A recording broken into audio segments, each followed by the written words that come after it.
कहीं दुनियावी अजाब उन कौमों पर आया इस दुनिया के अंदर, कहीं उसका तज़किरा है और कहीं उस अजाब का तज़किरा है जो आखिरत में आने वाला है। फिर कहीं जो है वो डांटा जा रहा है अखलाकी बुराइयों पर, वैलुल लिल मुतफ्फिफीन अल्लज़ीना इज़ा तालू अलन नासी यस्तौफून व इज़ा कालूहुम औ वज़नुहुम युख्सिरून अला यज़ुन्नु उलाइका अन्नहुम मबूसून लियौमिन अज़ीम यौम यक़ूमुन नासु लिरब्बिल आलमीन। खराबी है, बर्बादी है उन लोगों के लिए जो कम तोलते हैं, नाप तोल में कमी करते हैं। जब वो लोगों से लेते हैं तो पूरा लेते हैं, जब नाप तोल कर देते हैं तो कमी करते हैं। क्या उन्हें मालूम नहीं है कि उठना है? अला यज़ुन्नु उलाइका अन्नहुम मबूसून लियौमिन अज़ीम यौम यक़ूमुन नासु लिरब्बिल आलमीन। एक बड़े दिन जिसमें तमाम लोग हाजिर होंगे रब्बुल आलमीन के सामने। अब ये है कुरान मजीद का वो अंदाज कि मक्की दौर के आगाज में जब ये आयात जो हैं जिस तरह वो वाकई जैसे बिजली कड़क रही हो और चमक रही हो उस तरह नाजिल हो रही होंगी सहाबा किराम पर, हुजूर सल्लल्लाहु अलैहि वसल्लम पढ़ कर सुनाते होंगे, वो क्या उसका होगा, क्या दिल की सफाई किस तरह से होती होगी उसका आप तसव्वुर कीजिए। ये है वो शय जिसे कहा गया कि यतलू अलैहिम आयातिही, उन पर अल्लाह की आयात तिलावत फरमाते। जो उन पर अल्लाह की आयात तिलावत फरमाए वयुअल्लिमुहुमुल किताब वल हिकमा, और उन्हें किताब और हिकमत की तालीम दें। वयुज़क्कीहिम, उनका तज़किया फरमाए। अब क्योंकि पहले तज़किया जो है वो सबसे ऊंची बात थी, हज़रत इब्राहीम के दौर तक किसी इंसान का ज़ाती तौर पर बुलंद हो जाना, जैसे हज़रत इब्राहीम बुलंद हुए, ये बुलंद तरीन बात थी, ये तज़किया है। जबकि हुजूर सल्लल्लाहु अलैहि वसल्लम तक आते आते इज्तिमाइयत की गिरफ्त मजबूत हो गई। अब हुजूर सल्लल्लाहु अलैहि वसल्लम का कमाल क्या था कि इज्तिमाइयत के अंदर एक बहुत बड़ी तब्दीली पैदा कर दी। लिहाजा अब तज़किया जो है वो फौरन बाद चला गया तिलावत आयात के, और फिर टॉप की चीज क्या हुई, हिकमत की तालीम, दानाई की तालीम। तो फरमाया यतलू अलैहिम आयातिका व युअल्लिमुहुमुल किताब वल हिकमत व युज़क्कीहिम, और उनका तज़किया फरमाए। इन्नका अंतल अज़ीज़ुल हकीम, बेशक तू बालादस्त कमाल हिकमत वाला है। वमन यरगबु अन मिल्लति इब्राहीम इल्ला मन सफ़िया नफ्सहु व लक़द इस्तफ़ैनाहु फ़िद दुनिया व इन्नहु फ़िल आख़िरति लमिनस सालिहीन। कुरान मजीद में हज़रत इब्राहीम का तज़किरा इतना खूबसूरत जिक्र होता है कि जी चाहता है कि इंसान उन आयात को पढ़ता चला जाए और तर्जुमा ना करे।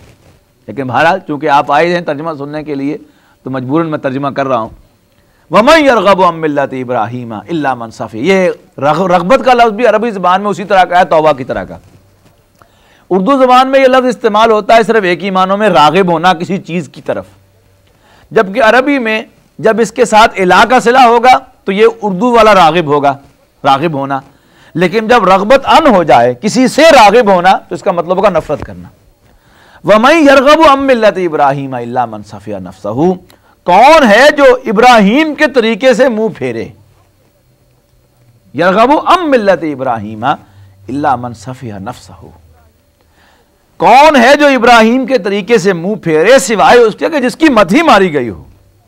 वलक़द इस्तफ़ैनाहु फ़िद दुनिया, और हमने तो चुन लिया उसको दुनिया में भी। व इन्नहु फ़िल आख़िरति लमिनस सालिहीन, और बेशक वो आखिरत में भी इंतहाई नेक बंदों में शामिल होगा। यह है हज़रत इब्राहीम अलैहिस्सलाम। इज़ क़ाल लहू रब्बुहु अस्लिम, जब इब्राहीम से कहा उनके रब ने अलैहिस्सलातु वस्सलाम, अस्लिम, मुसलमान हो जा, फरमाबरदार हो जा। क़ाल अस्लमतु लिरब्बिल आलमीन, तो कहने लगे कि मैं हो गया फरमाबरदार रब्बुल आलमीन का। क्या खूबसूरत अल्फाज हैं। ववस्सा बिहा इब्राहीम बनीही, और वसीयत की इसी की इब्राहीम ने अपने बेटों को, व याकूबा, और अपने पोते को यानी याकूब को अलैहिस्सलाम, और उन सबको इकट्ठा करके कहा इब्राहीम ने, या बनिया, ए मेरे बेटो, इन्नल्लाह अस्तफ़ा लकुमुद्दीन, बेशक अल्लाह ने तुम्हारे लिए दीन को चुन लिया है, यानी इस्लाम को तुम्हारे लिए पसंद कर लिया है। फला तमूतुन्ना इल्ला व अंतुम मुस्लिमून, देखना मरने न पाना मगर इस हाल में कि तुम मुसलमान हो। अम कुंतुम शुहदा, क्या तुम उस वक्त मौजूद थे, इज़ हज़रा याकूब अल मौत। अब बैकग्राउंड में वो बनी इसराइल के साथ वो सारी बहस चल रही है ना। अब हज़रत याकूब को खास तौर पर नुमाया किया जा रहा है कि भला तुम उस वक्त मौजूद थे कि जब याकूब ने इकट्ठा किया अपने बेटों को मौत के वक्त, सॉरी, जब आई मौत हज़रत याकूब को, इज़ क़ाल लिबनीही, जब उन्होंने अपने बेटों से कहा, माता बूदून मिन दूनी मिन बादी, जरा बताओ तो मेरे बाद किसकी पूजा करोगे, किसकी इबादत करोगे, किसकी बंदगी करोगे। कालू, वो कहने लगे, नाबुदु इलाहा का, हम